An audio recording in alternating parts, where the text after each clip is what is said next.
Hey folks, Scott Powell here with another installment in this series that I'm calling Benevolent Fascism, with the intention of trying to encompass what is this thing called fascism and whether we can indeed legitimately and by extension perhaps apply it to any anticipated Trump administration. Now, in order to fill out properly the historical abstraction fascism, we need to bring in a number of examples that people are not used to using. And one of those is post-Maoist China.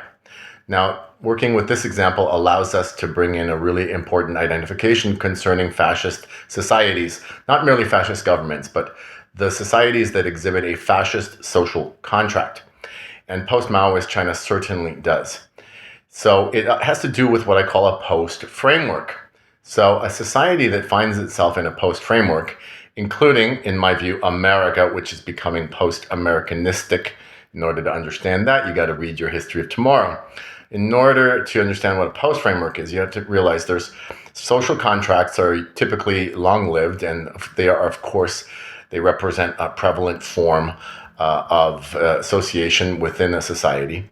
And China had a Maoist social contract, of course. It was imposed by force, no question about it, but China only ever knew such a thing throughout its entire history.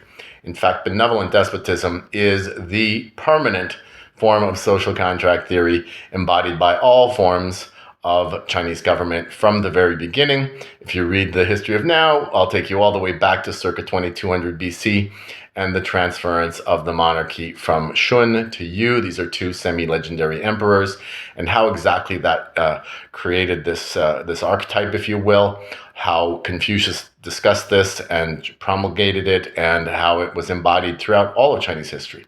So when Mao came along and won the Chinese Civil War from 1927 to 49, he then imposed, of course, this infamous form of Maoism on the country and killed perhaps as many as 80 million of his own citizens. So Maoism was obviously a catastrophe for China, and yet, given China's history, not something that by itself would have resulted in the overthrow of Mao. But nonetheless, when Deng Xiaoping came along in 1978 and declared, "To get rich is glorious," right? He initiated a new phase of the social contract in that society's history. And the thing about that is that it was such a strict and brutal form of communism up until that point. And it was obviously failing. China, the most populous country in the world, could barely even qualify as a major culture at that point. It had obviously been humiliated so many times from the First Opium War onward, and finally by the Japanese in World War II. And so it was really on its back, and it was in terrible shape. And Maoism, of course, just as Leninism did before, promised to reverse its subordinacy to the West and failed utterly. And so basically that was a set of answers that existed within the culture that had been adopted and accepted, and especially by the elites, and it failed. So when a culture has a set of answers, and then those answers fail, then what happens is you get the permeation of the culture by this question, which Lenin himself answered: what is to be done? This is the big question that just is pervasive in a culture that has failed, and with a social contract that has failed. What is to be done? And so Mao had a set of answers, and they failed. And then what was to be done?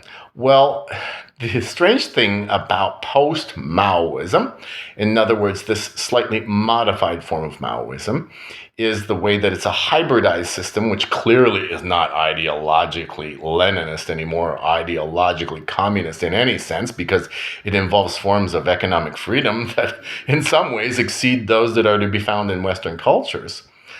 So basically, it's not a set of answers at all. It's some sort of pragmatic adaptation to the failure of the previous social contract. This is something to look out for as you try to understand what fascism is properly, because it's a historical abstraction and it always applies to cultures that find themselves in a post framework. So I'll expound upon that further in a number of cases. But in the case of China, and of course as it applies to Russia as well, these are post-communist fascist states. And so think about that one. When you're trying to understand what fascism is, you most certainly need to encompass the example of post-Maoist China in order to figure out what fascism is. And also to understand what benevolent fascism is, because typically fascism is an adaptation. It's a coping strategy employed by cultures that have failed ideologies and which don't know what to do about it, and in which there is no viable new type of ideology that can widely be accepted, or at least there are no charismatic champions thereof. And so therefore you're stuck and you have this desperate need to generate a new set of answers, or at least to just try to soldier on in the absence of a good set of answers. And that's where you get fascism. Deng Xiaoping is definitely a fascist. We know that he brutally suppressed the Tiananmen Square massacre, the Tiananmen Square protests by the massacre of 1989.